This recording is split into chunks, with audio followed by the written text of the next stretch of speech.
जय माता दी। मेरे सभी प्यारे दोस्तों, मैं लक्ष्मी शर्मा बड़ों को चरण स्पर्श, छोटों को प्यार और बराबर वालों को दिल से नमस्कार करती हूँ। आज की वीडियो में आप सभी जानेंगे देवशयनी एकादशी की व्रत कथा। देवशयनी एकादशी का हिंदू धर्म में विशेष महत्व बताया गया है। दरअसल इस दिन के बाद से भगवान विष्णु योग निद्रा में चले जाते हैं। इसे हरिशयनी एकादशी के नाम से भी जाना जाता है। आषाढ़ मास के शुक्ल पक्ष की एकादशी को आषाढ़ी एकादशी, हरिशयनी एकादशी, पद्मनाभा एकादशी के नाम से जाना जाता है। इस बार देवशयनी एकादशी का व्रत 29 जून को रखा जाएगा। देवशयनी एकादशी व्रत का महत्व। देवशयनी एकादशी का विशेष महत्व होते हैं। देवशयनी एकादशी भगवान विष्णु के आराम का समय है, यानी एक दिन से भगवान विष्णु 4 महीने के लिए शयन करने चले जाते हैं। इसी के साथ साथ इस दिन से चतुर्मास का भी आरंभ भी हो जाता है। ऐसे में अगले 4 महीने तक कोई भी शुभ कार्य का आयोजन करना वर्जित माना जाता है। अब जानिए देवशयनी एकादशी व्रत पर पूजा कैसे करें। एकादशी तिथि भगवान विष्णु को समर्पित है। देवशयनी एकादशी के दिन व्रत करने से भगवान विष्णु बहुत प्रसन्न होते हैं। इसके अलावा इस दिन पूजा में तुलसी का प्रयोग जरूर करना चाहिए। तुलसी के भोग के बिना भगवान विष्णु की पूजा अधूरी मानी जाती है। देवशयनी एकादशी के दिन सुबह जल्दी उठकर स्नान करें, फिर साफ वस्त्र धारण करें। इसके बाद भगवान विष्णु का जल अभिषेक करें और उनका ध्यान करें। फिर भगवान विष्णु को फूल, चंदन, अक्षत, नैवेद्य अर्पित करें। इस बात का ख्याल रखें कि भगवान विष्णु को इस दिन जो भी भोग लगाए उसमें तुलसी जरूर डालें। इसके बाद भगवान विष्णु को मंत्रों का जाप करें। साथ ही भगवान विष्णु के स्तोत्र का पाठ भी जरूर करें। अंत में भगवान विष्णु की आरती उतारें और पीपल के पेड़ की भी पूजा करें। ख्याल रखें कि व्रत करने के साथ साथ कथा का श्रवण जरूर करें। अब कथा को श्रवण करने से पहले जान लीजिए देवशयनी एकादशी की मुहूर्त। आषाढ़ शुक्ला देवशयनी एकादशी तिथि की शुरुआत 29 जून 2023 प्रातः 3:18 से शुरू होगी और समापन 30 जून 2023 प्रातः 2:42 पर होगी। अब जानिए देवशयनी एकादशी व्रत की पारण का शुभ मुहूर्त। देवशयनी एकादशी व्रत पारण का समय 30 जून को दोपहर 1:48 से शाम 4:36 तक रहेगी। अब सुनिए देवशयनी एकादशी की व्रत कथा। धर्मराज युधिष्ठिर ने कहा, हे केशव, आषाढ़ शुक्ला एकादशी का क्या नाम है? इस व्रत को कैसे करते हैं और इस व्रत का नाम क्या है? इस व्रत के करने की विधि क्या है और इस व्रत में किस देवता का पूजन किया जाता है? ये सब मुझे बतलाइए। तब भगवान श्री कृष्ण कहने लगे कि हे युधिष्ठिर, जिस कथा को ब्रह्मा जी ने नारद जी से कहा था मैं वही तुमसे कहता हूँ। एक समय की बात है, नारद जी ने ब्रह्मा जी से यही प्रश्न किया था। तब ब्रह्मा जी ने उत्तर दिया था कि हे नारद, तुमने कलयुगी जीवों के उद्धार के लिए बहुत उत्तम प्रश्न किया है, क्योंकि देवशयनी एकादशी का व्रत सब व्रतों में उत्तम है। इस व्रत से समस्त पाप नष्ट हो जाते हैं और जो मनुष्य इस व्रत को नहीं करते वे नरकगामी होते हैं। इस व्रत के करने से भगवान विष्णु प्रसन्न होते हैं। इस एकादशी का नाम पद्मा है। अब मैं तुमसे एक पौराणिक कथा कहता हूँ, तुम मन लगाकर सुनो। सतयुग में मनधाता नामक एक चक्रवर्ती सम्राट राज्य करते थे। उनके राज्य में प्रजा बहुत सुखी थी, किंतु भविष्य में क्या हो जाए यह कोई नहीं जानता। अतः वे इसी बात से अनभिज्ञ थे कि उनके राज्य में शीघ्र ही भयंकर अकाल पड़ने वाला है। उनके राज्य में पूरे 3 वर्ष तक वर्षा ना होने के कारण भयंकर अकाल पड़ा। इस अकाल से चारों ओर त्राही त्राही मच गई।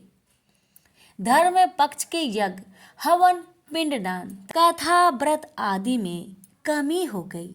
जब मुसीबत पड़ी तो धार्मिक कार्यों में प्राणी की रुचि कहाँ रह जाती है। प्रजा ने राजा के पास जाकर अपनी वेदना की दुहाई दी। राजा तो इस स्थिति को लेकर पहले से ही दुखी थे।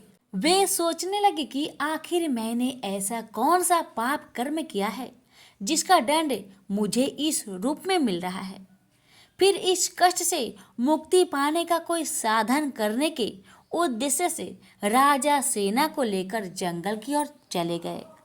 वहां विचरण करते करते एक दिन वे ब्रह्मा जी के पुत्र अंगिरा ऋषि के आश्रम में पहुंचे और उन्हें साष्टांग प्रणाम किया। ऋषिवर ने आशी वर्जनों उपरांत कुशल क्षेम पूछा।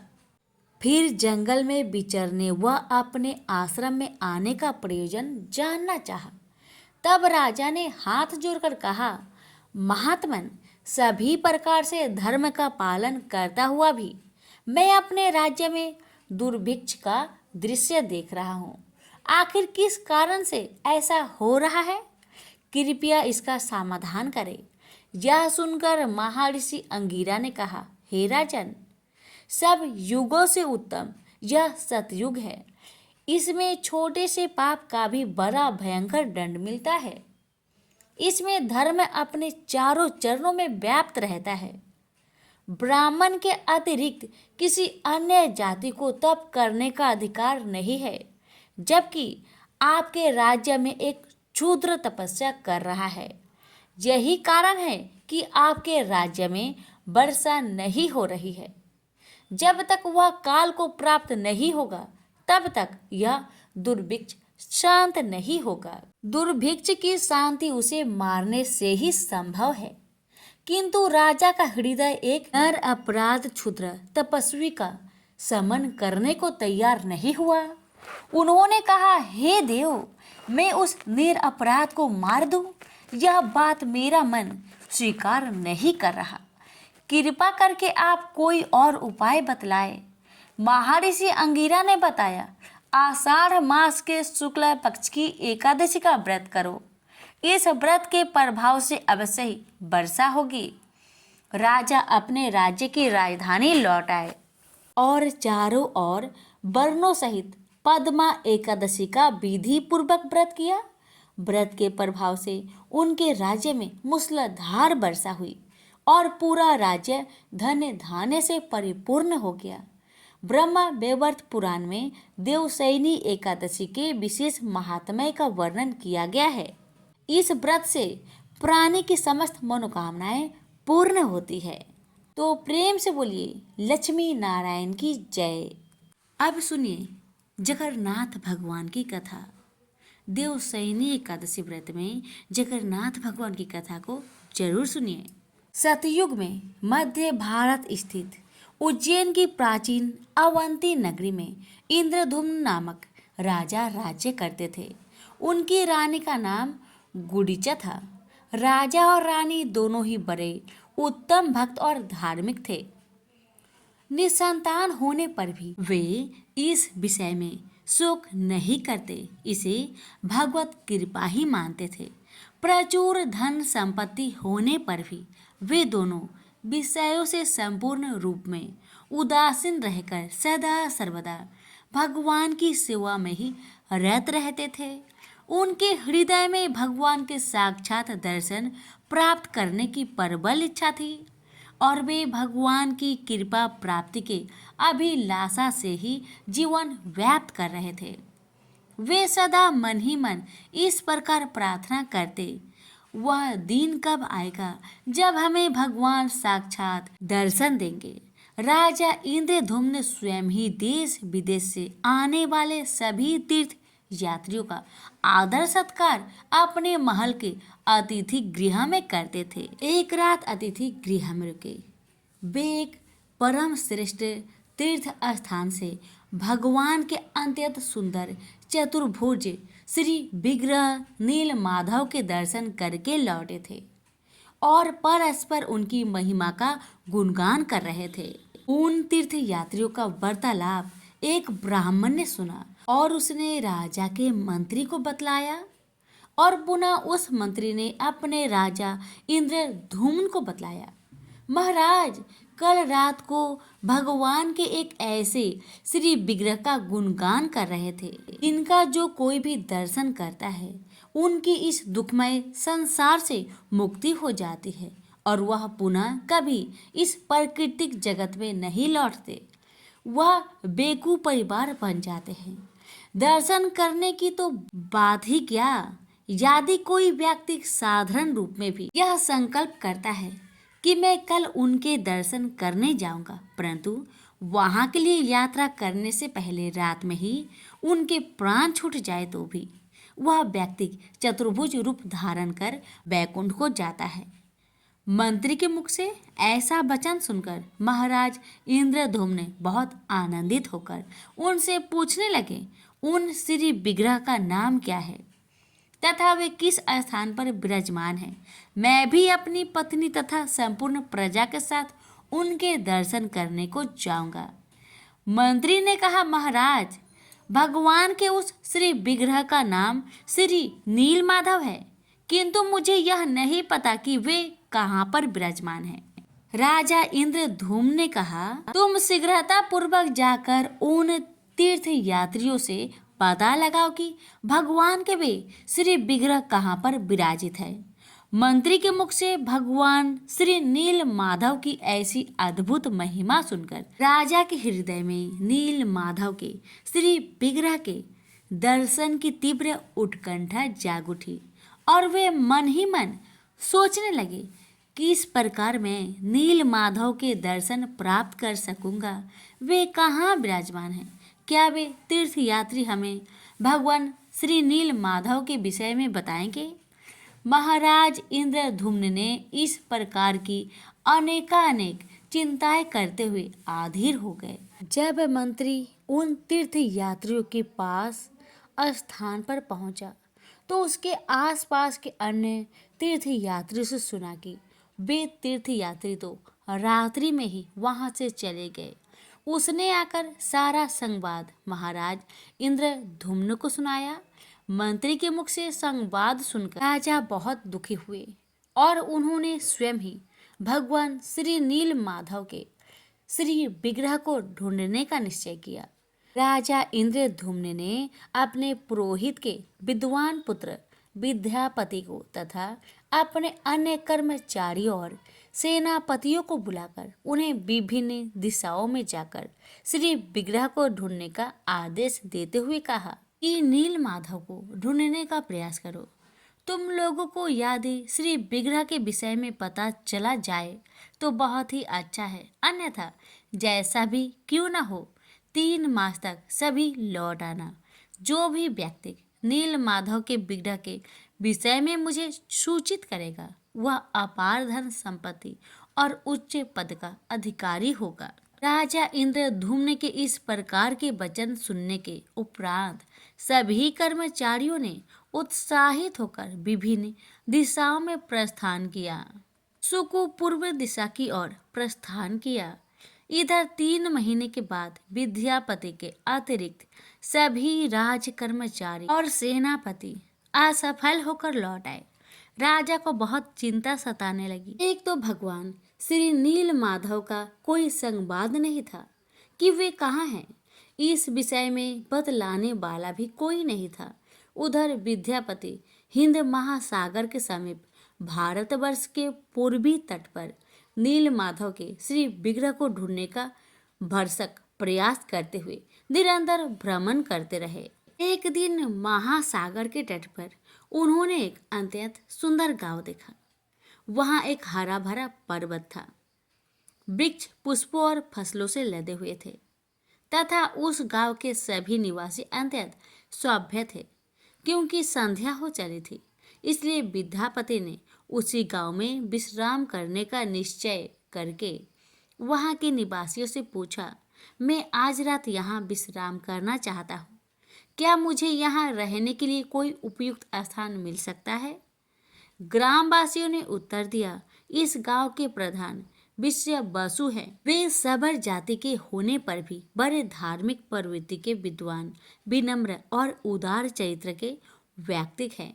इस गांव में जब भी कोई यात्री या अतिथि आते हैं, वे सब उनके घर पर ही ठहरते हैं। अतः आप निसंकोच वहां चले जाइए। जब विद्यापति ने विश्वावासु के घर पहुंचकर दरवाजा खटखटाया, तब विश्वावासु की 16 वर्षीय सुंदर पुत्री ललिता ने दरवाजा खोलकर कहा, इस समय मेरे पिताजी बाहर गए हैं, परंतु लौटते ही वे आपके ठहरने की सारी व्यवस्था कर देंगे।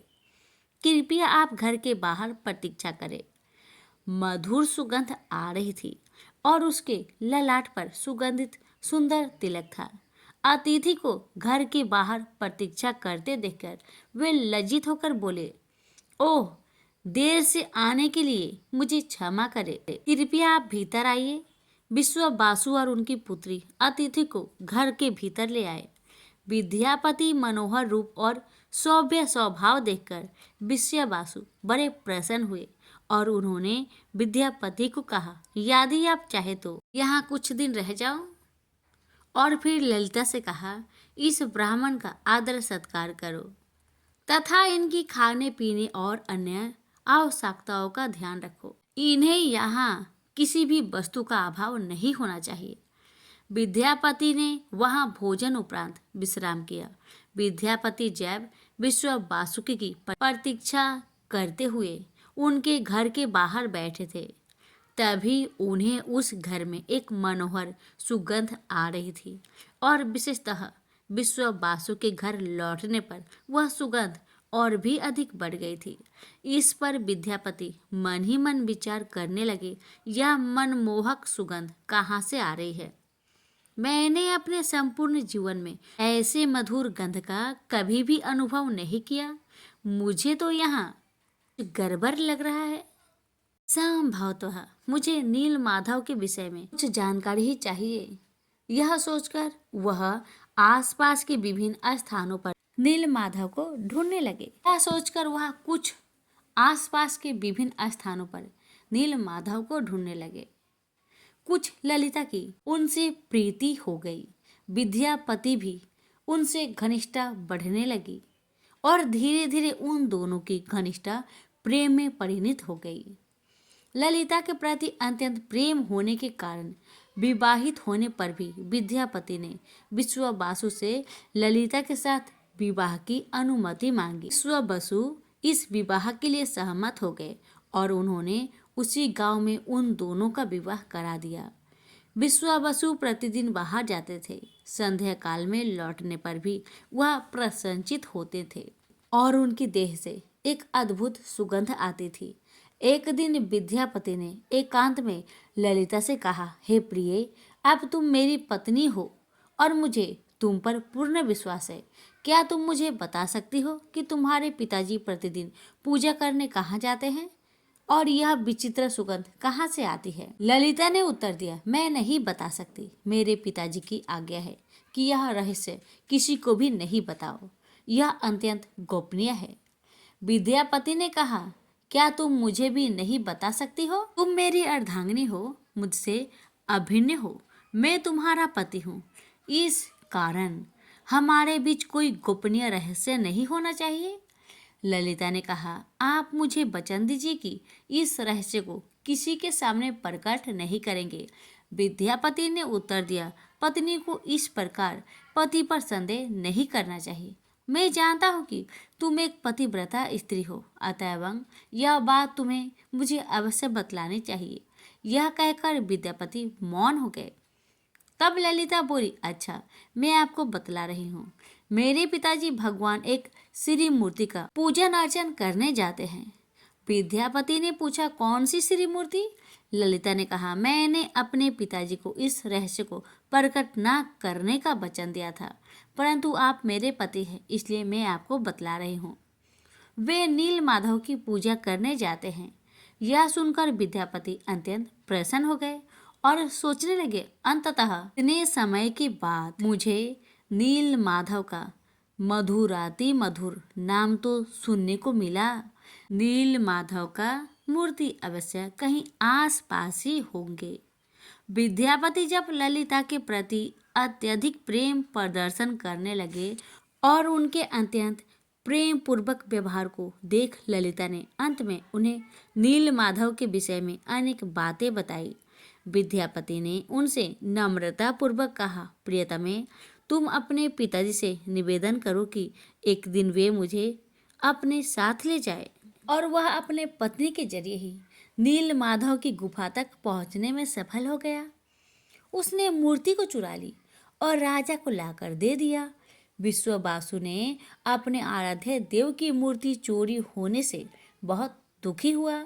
अपने भक्त के दुख से भगवान भी दुखी हो गए। भगवान गुफा में लौट गए, लेकिन राजा इंद्रधूम्न से वादा किया कि वो एक दिन उनके पास जरूर लौटेंगे। बस शर्त है कि वो एक दिन उनके लिए विशाल मंदिर बनवा दे। राजा ने मंदिर बनवा दिया और भगवान विष्णु से मंदिर में विराजमान होने के लिए कहा। भगवान ने कहा कि तुम मेरी मूर्ति बनाने के लिए समुद्र में तैर रहा पेड़ का बड़ा टुकड़ा उठा कर लाओ। और जो द्वारिका से समुद्र में तैरकर पुरी आ रहा है। राजा के सेवकों ने उस पेड़ के टुकड़े को ढूंढ तो लिया, लेकिन सब मिलकर भी उस पेड़ को नहीं उठा पाए। तब राजा को समझ में आ गया कि नील माधव के अनन्य भक्त कबीले के मुखिया विश्ववासु की ही सहायता लेना पड़ेगी। सब उस वक्त हैरान रह गए जब विश्ववासु भारी भरकम लकड़ी को उठाकर मंदिर तक ले आए। अब बारी थी लकड़ी से भगवान की मूर्ति गढ़ने की। राजा के कारीगरों ने लाख कोशिश कर ली, लेकिन कोई भी लकड़ी में एक छेनी तक भी नहीं लगा सका। तब 3 दिनों के कुशल कारीगर भगवान विश्वकर्मा एक बूढ़े व्यक्ति के रूप धारण करके आए। उन्होंने राजा को कहा कि वे नील माधव की मूर्ति बना सकते हैं, लेकिन साथ में उन्होंने एक शर्त भी रखी कि वे 21 दिन में मूर्ति बनाएंगे और अकेले में बनाएंगे। कोई उनको बनाते हुए नहीं देख सकता। उनकी शर्त मान ली गई। लोगों को आड़ी छेनी हथौड़ी की आवाजें आती रही। राजा इंद्रधूम्न की रानी गुजिया अपने को रोक नहीं पाई। वह दरवाजे के पास गई तो उसे कोई आवाज सुनाई नहीं दिया। वह घबरा गई। उसे लगा बूढ़ा कारीगर मर गया है। उसने राजा को इसकी सूचना दी। अंदर से कोई आवाज सुनाई नहीं दे रही थी, तो राजा को भी लगा ऐसा ही होगा। सभी शर्तों और चेतावनियों को दरकिनार करते हुए राजा ने कमरे का दरवाजा खोलने का आदेश दिया। जैसे ही कमरा खोला गया तो बूढ़ा व्यक्ति गायब हो गया था और उसमें 3 अधूरी मूर्तियां मिली। भगवान नीलमाधव और उनके भाई के छोटे छोटे हाथ बने थे, लेकिन उनकी टांगें नहीं, जबकि सुभद्रा के हाथ पांव बनाए ही नहीं गए थे। राजा ने इसे भगवान की इच्छा मानकर इन्हीं अधूरी मूर्तियों को स्थापित कर दिया। तब से लेकर आज तक तीनों भाई बहन इसी रूप में विद्यमान हैं। प्रेम से बोले जगन्नाथ भगवान की जय। श्री कृष्ण भगवान जी का वचन है कि जो प्राणी इस गर्भ गीता का सद्भावना से विचार मनन करता है, सो पुरुष फिर गर्भवास में नहीं आता। अर्जुन कहने लगे, हे कृष्ण भगवान, यह प्राणी जो गर्भ विषय में आता है, सो किस दोष के कारण आता है?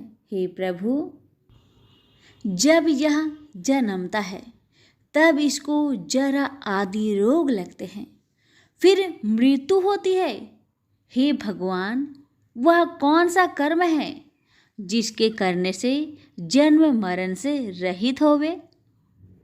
श्री कृष्ण भगवान कहने लगे, हे अर्जुन, यह मनुष्य जो है सो अंधा मूर्ख है और संसार के साथ प्रीति करता है। यह पदार्थ मैंने पाया है और वह मैं पाऊंगा, ऐसी चिंता इस प्राणी के मन से उतरती नहीं।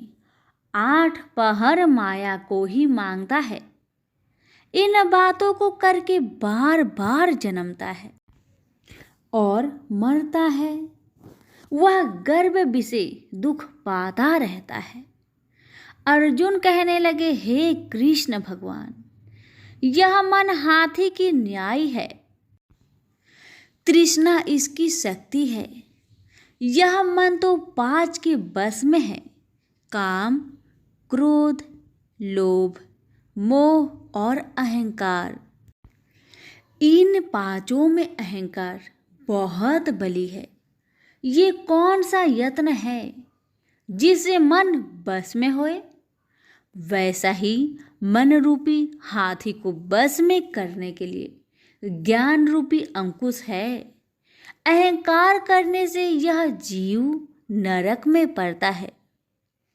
अर्जुन कहने लगे, हे भगवान, जो एक तुम्हारे नाम के लिए वन खंड में फिरते हैं, एक वैरागी हुए हैं, एक धर्म करते हैं, इनको कैसे जाने? जो वैष्णव है वे कौन है? श्री कृष्ण भगवान कहने लगे, हे अर्जुन, मेरे ही नाम के लिए वनों में फिरते हैं वह सन्यासी कहते हैं। एक सिर पर जटा बांधते हैं, एक अंग पर भस्म लगाते हैं। उनमें हम नहीं है, क्योंकि इनमें अहंकार है। इससे मेरा दर्शन दुर्लभ है।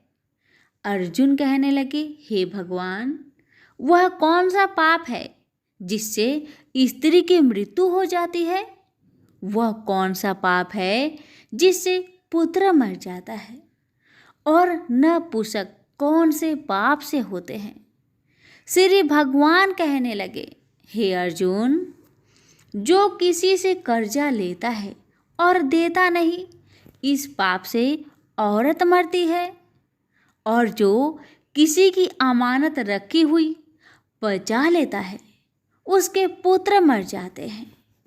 जो किसी का कार्य किसी के गोचर आए पड़े और वह जबानी कहे कि मैं तेरा कार्य सबसे पहले कर दूंगा, और जब समय आए तब उसका कार्य ना करे, इस पाप से नपुंसक हो जाता है। ये बड़े पाप है। अर्जुन कहने लगे, हे भगवान, कौन पाप से मनुष्य सदैव रोगी रहता है? किस पाप से गधे का जन्म पाता है, स्त्री का जन्म पाता है, तथा टट्टू का जन्म क्यों कर पाता है? और बिल्ली का जन्म किस पाप से होता है? श्री भगवान कहने लगे, हे अर्जुन, जो भी मनुष्य कन्यादान करते हैं और इस दान में मूल्य लेते हैं, वे दोषी है। वे मनुष्य सदा रोगी रहते हैं। जो विषय विकार के वास्ते मदिरा पान करते हैं, वे टट्टू का जन्म पाते हैं। और जो झूठी गवाही भरते हैं, वह औरत का जन्म पाता है। जो रसोई बना के पहले आप भोजन कर लेती है और पीछे परमेश्वर को अर्पण करती है, तो वे बिल्ली का जन्म पाती है। और जो मनुष्य अपनी झूठी वस्तु दान करते हैं, औरत का जन्म पाते हैं। वह गुलाम औरतें होती है। अर्जुन कहने लगे, हे भगवान, कई मनुष्यों को आपने स्वर्ण दिया है, सो उन्होंने कौन सा पुण्य किया है? और कई मनुष्यों को आपने हाथी घोड़ा रथ दिए हैं, उन्होंने कौन सा पुण्य किया है? श्री भगवान कहने लगे, हे अर्जुन, जिन्होंने स्वर्ण दान किया है उनको हाथी घोड़े वाहन मिलते हैं। जो परमेश्वर के निमित्त कन्या दान करते हैं, सो पुरुष का जन्म पाते हैं। अर्जुन कहने लगे, भगवान, जिन पुरुषों के अंदर विचित्र शरीर है, उन्होंने कौन सा पुण्य किया है? किसी दो के घर संपत्ति है, कोई विद्वान है, उन्होंने कौन सा पुण्य किया है? श्री भगवान कहने लगे, हे अर्जुन, जिन्होंने अन्न का दान किया है, उनका सुंदर स्वरूप है। जिन्होंने विद्या दान किया है, वह विद्यावान होते हैं। जिन्होंने संतों की सेवा की है वह पुत्रवान होते हैं। अर्जुन कहने लगे, हे भगवान, किसी को धन से प्रीति है, कोई को स्त्रियों से प्रीति करते हैं। इसका क्या कारण है, समझाकर कहिए। श्री कृष्ण भगवान कहने लगे, हे अर्जुन, धन और स्त्री सब नाश रूप है, मेरी भक्ति का नाश नहीं है। अर्जुन कहने लगे, भगवान, यह राजपाट किस धर्म के करने से मिलता है? विद्या कौन से धर्म करने से मिलती है? श्री कृष्ण भगवान कहने लगे, हे अर्जुन, जो प्राणी काशी जी में निष्काम भक्ति से तप करते हुए देह त्यागते हैं वह राजा होते हैं, और जो गुरु की सेवा करते हैं सो विद्वान होते हैं। अर्जुन कहने लगे, हे भगवान, किसी को धन अचानक बिना किसी परिश्रम से ही मिलता है, सो उन्होंने कौन सा पुण्य किया है? श्री कृष्ण भगवान कहने लगे, अर्जुन, जिन्होंने गुप्त दान किया है उनको धन अचानक मिलता है। जिसने परमेश्वर निमित्त पराया कार्य संवारा है वह मनुष्य रोग से रहित होते हैं। अर्जुन कहने लगे, हे भगवान, कौन से पाप से अमली होते हैं और कौन पाप से गूंगे होते हैं और कौन पाप से कुष्ठी होती है? श्री कृष्ण भगवान कहने लगे, हे अर्जुन, जो आदमी नीच कुल की स्त्री से गमन करते हैं सो अमली होते हैं। जो गुरु से विद्या पढ़कर मुकर जाते हैं सो गूंगे होते हैं। जिन्होंने गो घात किया है वे कुष्ठी होते हैं। अर्जुन कहने लगे, हे भगवान, जिस किसी पुरुष की देह में रक्त का विकार होता है वह किस पाप से होता है?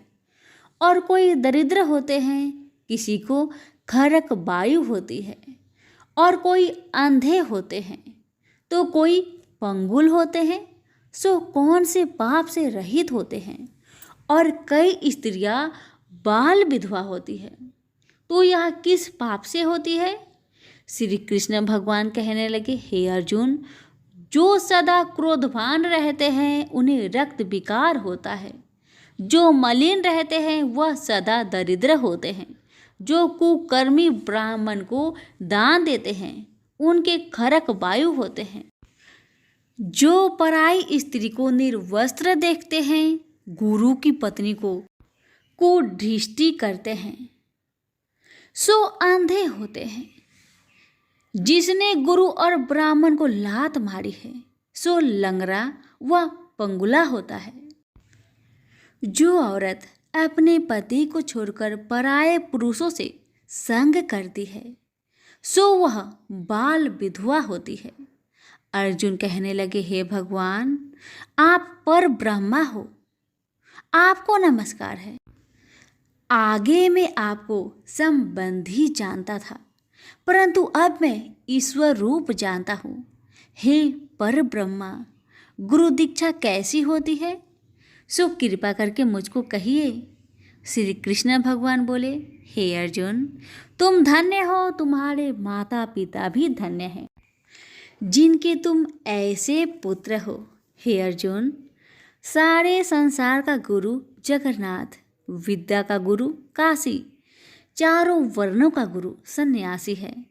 सन्यासी उसको कहते हैं जिन्हें सबका त्याग करके मेरे प्रति मन लगाया है, सो ब्राह्मण जगत गुरु है। हे अर्जुन, यह बात ध्यान देकर सुनने की है।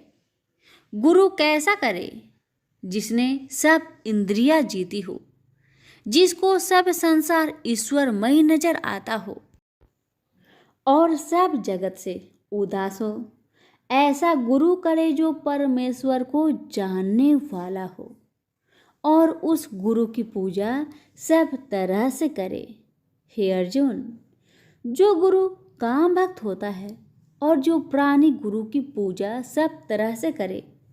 हे अर्जुन, जो गुरु का भक्त होता है और जो प्राणी गुरु के सम्मुख होकर भजन करते हैं उसका भजन करना सफल है। जो गुरु से विमुख है उनको 7 ग्राम माड़े का पाप है। गुरु से विमुख प्राणी दर्शन करने योग्य नहीं होते। जो गृहस्थी संसार में गुरु के बिना है, चांडाल के समान है।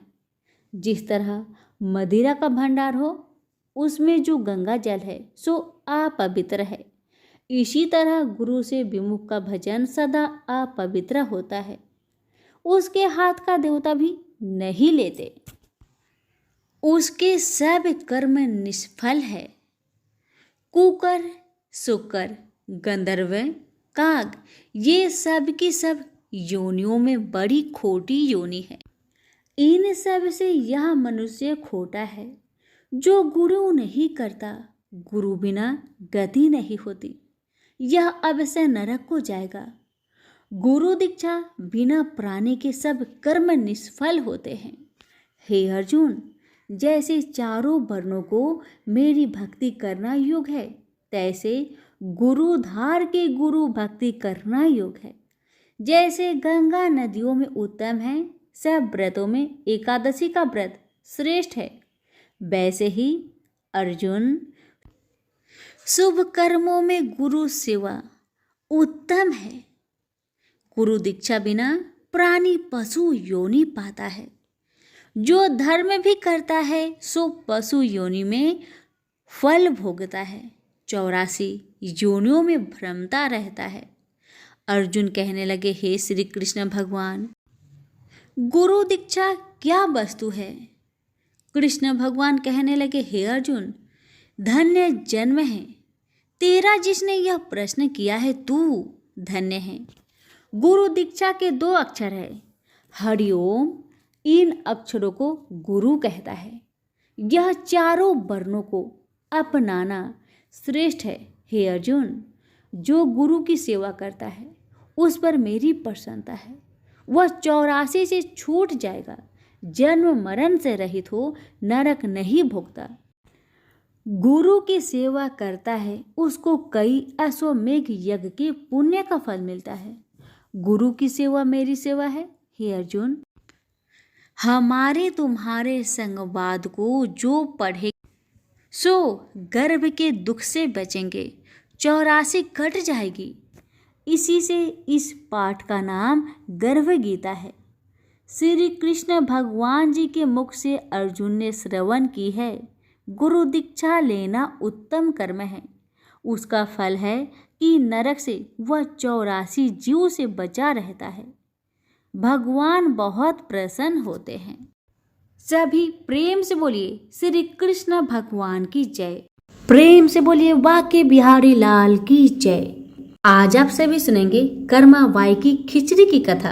यह कहानी है भगवान कृष्ण की प्रिय भक्त कर्मा बाई की। कर्मा बाई बचपन से ही अपने पिता जीवन राम को कृष्ण भगवान की पूजा करते हुए देखती थी। वह कभी भी कृष्ण भगवान भोग लगाए बिना भोजन ग्रहण नहीं करते थे। जब कर्मा बाई 13 साल की थी, तब एक दिन जीवन राम को तीर्थ पुष्कर स्नान के लिए जाने की इच्छा हुई। साथ में उनकी पत्नी ने भी पुष्कर स्नान की इच्छा प्रकट की। जीवन राम अपने बेटी को भी ले जाना चाहते थे, लेकिन दुविधा यह थी कि अगर वह सब घर से बाहर गए तो श्री कृष्ण को भोग कौन लगाएगा। तब जीवन राम ने इस नित्य कर्म की जिम्मेदारी कर्मा बाई को सौंपी और कहा कि देखो बेटी कर्मा, सुबह भगवान को भोग लगाने के पश्चात ही तुम भोजन ग्रहण करना। कर्मा ने भी अपने पिता को हाँ में हामी भर दी। अगले दिन सुबह कर्मा बाई ने उठकर सबसे पहले गुड़ और घी डाल के बाजरे का खिचड़ी बनाया और भगवान कृष्ण की मूर्ति के सामने रख दिया और बोली, भगवान, मैंने आपका भोग लगा दिया है, आपको जब भूख लगे तब खा लेना, तब तक मैं घर के काम को पूरी कर लेती हूँ। इतना कहकर कर्मा अपने काम में जुट गई। काम करते करते बीच बीच में आकर देखने पर जब कर्मा को ज्ञात हुआ कि भगवान ने अभी तक खिचड़ी नहीं खाया, तब उसे संदेह हुआ कि शायद खिचड़ी में घी और गुड़ कम है, इसलिए भगवान कृष्ण भोजन ग्रहण नहीं कर रहे हैं। तभी कर्माबाई ने खिचड़ी में थोड़ा सा गुड़ और घी मिलाया और मूर्ति के सामने बैठ गई। वह बोली, भगवान, मेरे पिताजी जब खिलाते हैं तब तो आप खा लेते हो, तो अब क्यों नहीं खा रहे? और अभी तो पिताजी बाहर गए हैं, उन्हें आने में बहुत दिन लगेंगे। तब तक आपको भोग लगाने की जिम्मेदारी मुझे दी गई है, इसलिए जब तक आप भोजन नहीं करेंगे मैं भी कुछ नहीं खाऊंगी। इस तरह जिद पर अड़ी नन्ही कर्मा की प्यारी बातें से कृष्ण भगवान का सिंहासन डोल गया। और फिर मूर्ति में से आवाज आई, बेटी कर्मा, तुमने पर्दा तो नहीं किया, मैं भोजन ग्रहण कैसे करूं? तब कर्माबाई ने मूर्ति के आगे अपनी चुनरी का पर्दा किया और कुछ ही समय में कृष्ण भगवान मूर्ति के सामने रखी खिचड़ी की थाली को खाली कर गए। अब कर्मा रोज सुबह सुबह पहले कृष्ण को बाजरे का खिचड़ी खिलाती और बाद में खुद भोजन ग्रहण करती।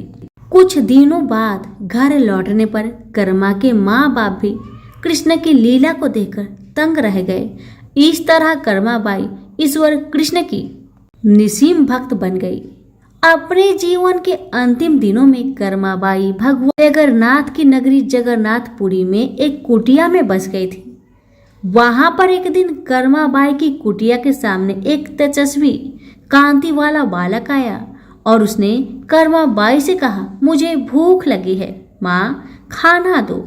उस वक्त भी कर्मा अपने भगवान कान्हा को खिचड़ी का भोग लगा रही थी। कर्मा ने उस बालक को खिचड़ी खिलाया। उसके बाद से वही बालक हर रोज कर्मा के हाथ का खिचड़ी खाने आता था। यह सिलसिला कई वर्षों तक चलता रहा। वह बालक कोई और नहीं, स्वयं जगन्नाथ भगवान थे, क्योंकि जिस दिन कर्माबाई का देहांत हो गया उस दिन जगन्नाथ भगवान की मूर्ति की आंखों से आंसू बह रहे थे। और उसी रात मंदिर के पुजारी के स्वप्न में जगन्नाथ भगवान आए और अपने दुखी होने का कारण बताया कि उनकी परम प्रिय भक्त कर्माबाई गोलोक सिधार गई है। मैं रोज उसके हाथ की खिचड़ी खाता था, अब मुझे खिचड़ी कौन खिलाएगा? अगले दिन से मंदिर के पुजारियों ने निर्णय लिया, भगवान को रोज बाजरे का खिचड़ी का भोग लगेगा और उस भोग का नाम दिया गया कर्माबाई की खिचड़ी। प्रेम से बोलिए श्री कृष्ण भगवान की जय, जगन्नाथ भगवान की जय। विनायक जी की कहानी। सभी व्रत और त्योहारों में विनायक जी की कहानी सुनी जाती है। विघ्न विनायक श्री गणेश जी को देवताओं में सर्वोच्च स्थान प्राप्त है। गणेश जी को देवताओं में प्रथम पूज्य माना जाता है, इसलिए त्योहार के दिन व्रत कथा सुनने के साथ विनायक जी की कहानी सुनी जाती है। इससे व्रत का पूर्ण फल प्राप्त होता है। कथा। एक बार विनायक जी छोटे बालक के रूप में चिमटी में चावल और चमचे में दूध लेकर निकले। वो हर किसी से कह रहे थे कि कोई मेरे लिए खीर बना दो, कोई मेरे लिए खीर बना दो। मगर किसी ने भी विनायक जी के लिए खीर नहीं बनाया। कुछ दूर चलते चलते कुछ आगे बढ़ने पर विनायक जी को एक बूढ़ी माई बैठी मिली। विनायक जी बूढ़ी माई के पास जाकर बोले, कोई मेरे लिए खीर बना दो, कोई मेरे लिए खीर बना दो। तो बूढ़ी माई ने कहा, बेटा ला, मैं तेरे लिए खीर बना देती हूँ। तब विनायक जी ने बूढ़ी माई से कहा, माँ बर्तन लेकर आओ और घर का सबसे बड़ा बर्तन को ही लेकर आना। तब बूढ़ी माई ने सोचा, ये तो बच्चा है, बच्चे का मन रखने के लिए बड़ा बर्तन लेकर चली आती हूँ। इतना सोचकर बूढ़ी माई अपने घर में जाकर घर के सबसे बड़े बर्तन को लेकर बाहर आती है और विनायक जी के सामने रख देती है। अब विनायक जी अपने चम्मच में से दूध को उस बर्तन में डालते जाते हैं। बर्तन भरते जाता है। बर्तन एक चम्मच दूध से पूरा भर गया, फिर भी दूध चम्मच में भरा ही रह गया। बूढ़ी माई घर के सारे बर्तन को लाकर बाहर रख दी। सारे बर्तन दूध और चावल से भर गए। अब विनायक जी बूढ़ी माई से कहते हैं, माँ तुम खीर बनाओ, मैं नहाकर आता हूँ, फिर खीर को खा लूँगा। जब बूढ़ी माई ने बड़े प्यार से खीर को तैयार किया तो बूढ़ी माई के पोते और पोती खीर खाने के लिए रोने लगे। तब बूढ़ी माई अपने आंखें को बंद करके विनायक जी का नाम लेकर चूल्हे में थोड़ा सा खीर को डाल दिया और कहने लगी, विनायक जी आपका भोग लगे। इतना करने के बाद बूढ़ी माई ने अपने पोते पोती को कटोरी भर भर कर खीर खाने को दे दिया। अब तो ऊपर छत पे बैठी पड़ोसन ने बूढ़ी माई को ये सब करते देख लिया। अब तो बूढ़ी माई ने सोचा इस पड़ोसन को भी कटोरा भरकर खीर दे देना ही पड़ेगा, वरना ये किसी से चुगली कर देगी। इतना सोचकर बूढ़ी माई ने उसे भी एक कटोरा खीर हाथों में थमा दिया। अब इतना होने के बाद बूढ़ी माई की बेटे की बहू ने चुपके से एक कटोरा खीर निकाली और उसे चुपके से खाकर चक्की के नीचे छुपा दिया। इतना होने के बावजूद भी गणेश जी यानी कि विनायक जी अभी तक नहाकर नहीं आए थे। अब तो बूढ़ी माई को भी भूख लगने लगी, तो वह भी एक कटोरा खीर लेकर दरवाजे के पीछे बैठकर फिर से कहने लगी, हे विनायक महाराज आपका भोग लगे।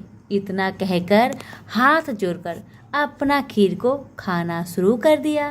अब इतना होने के बाद गणेश जी आ गए। तब बूढ़ी माई ने कहा, आरे गणेश, आरे मेरे विनायक, खा ले तेरा खीर, मैं तो तेरा ही इंतजार कर रही थी। तब विनायक जी ने कहा, माँ मैंने तो खीर पहले ही खा लिया है। तब बूढ़ी माई ने कहा, कब खाया बेटा तुमने खीर? तब विनायक जी ने कहा, जब तेरे पोते पोती ने खाई थी तब मैंने खाया था, और जब तेरी पड़ोसन ने खाई थी तब भी खाया था, और जब तेरी बहू ने खाई तब भी खाया था। अब तूने खीर खाई तो तेरा पेट पूरा भर गया। तब बूढ़ी माई ने कहा, बेटा तेरी सारी बात तो सच है, लेकिन बहू बेचारी सुबह से घर का सारा काम में लगी है, तो उसने फिर खीर कब खाई बताओ? तब विनायक जी महाराज ने कहा, चक्की के नीचे जाकर देखो माँ, वहाँ कटोरा पड़ा है। तूने तो मेरे लिए भोग लगाया था, पर तेरी बहू ने बिना भोग लगाए ही खीर को खा गई। तब बूढ़ी माई ने विनायक जी से कहा, बेटा घर की बात है, घर में रहने दो। अब बताओ कि बची हुई बाकी खीर का मैं क्या करूं? तब विनायक जी ने कहा, नगरी को जिमा दो। बूढ़ी माई ने पूरी नगरी जिमा दी, फिर भी बर्तन खाली नहीं हुआ। जब राजा को यह बात पता चली तो राजा ने बुढ़िया को बुलवाया और कहा, क्या रे बुढ़िया, ऐसा बर्तन तेरे घर में कहाँ से आया? ऐसा बर्तन तो राजा के महल में होना चाहिए। बुढ़िया ने कहा, राजा जी इस बर्तन को आप ही रख लो। राजा जी ने महल में बर्तन को मंगवा लिया और बर्तन को महल में लाते ही सारे खीर, कीड़े मकोड़े, बिच्छू, ककले बन गए और बहुत दुर्गंध आने लगी। यह देखकर राजा ने बूढ़ी माई से कहा, बुढ़िया अपने बर्तन को तुम वापस ले जाओ, मुझे नहीं चाहिए ऐसे बर्तन। बूढ़ी माई ने कहा, ठीक है महाराज, जैसा आप कहे, लेकिन ये तो बर्तन मुझे मेरे विनायक जी ने दिया है। बुढ़िया माई ने बर्तन वापस लिया। बूढ़ी माई के बर्तन वापस लेते ही फिर से वह बर्तन खीर से भर गया और सुगंधित खुशबू आने लगी। बूढ़ी माई घर आकर विनायक जी से कहने लगी, हे विनायक महाराज, बर्तन में बचे हुए खीर को मैं क्या करूं? तब विनायक जी ने कहा, बची हुई खीर को झोपड़ी के कोने में खरा खोद कर डाल दो। उसी जगह सुबह जब तुम उठकर खोदोगी तो धन के 2 चारे मिलेंगे। ऐसा कहकर विनायक महाराज अंतर ध्यान हो गए और जाने से पहले विनायक महाराज ने बूढ़ी माई की झोपड़ी में लात मारकर चले गए। वैसे ही बूढ़ी माई की झोपड़ी तो महल में बदल गया। सुबह बहू ने फावड़ा लेकर पूरे घर को खोद डाला। लेकिन कुछ मिला ही नहीं। तो बहू ने सासू माँ से कहने लगी, सासू माँ, तेरे विनायक जी तो झूठे हैं। सासू माँ कहने लगी, नहीं नहीं, मेरे विनायक जी तो झूठा नहीं है, ला मैं देखती हूँ। बुढ़िया माई ने सुई लेकर खोजने लगी तो टन टन करते 2 धन के चारे निकल आए। तब बहू ने कहा, सासू माँ, तेरे गणेश जी तो साचो है। सासू माँ ने अपने बहू से कहा, विनायक जी तो भाव नाव के भूखे हैं। हे विनायक जी महाराज, हे गजानंद, हे गणेश जी महाराज, जैसे आपने बूढ़ी माई को दिया वैसे सबको देना। विनायक जी की कहानी कहने वाले, हुक्कारे भरने वाले और आसपास के सभी सुनने वाले सबको देना। तो सभी प्रेम से बोले, विनायक महाराज की जय।